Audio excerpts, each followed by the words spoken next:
Today on Stu's Cookery class, I'm going to be showing you guys how to pimp your hot chocolate with roast marshmallows and blackberries.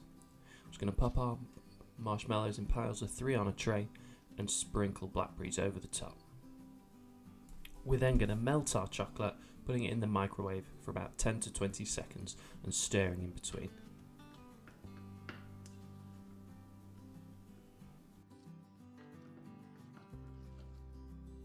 Once the chocolate's all melted and a nice smooth even consistency, we're going to get 250 milk and heat that up in the microwave as well.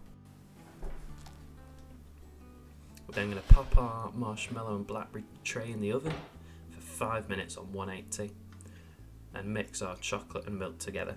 This will take a little time. It took about 4 minutes for me to stir mine together. I then added about 8 little drops of vanilla just for a bit of extra flavour.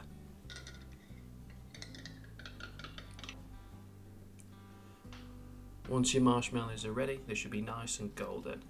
If you want to avoid having the marshmallows stick to the spoon like mine does here, try adding a little water to the spoon, as the sugar won't stick to that. And that's it. If you guys like this video, click that button and consider subscribing. Why not check out my midweek meals playlist or how to make blackberry vodka.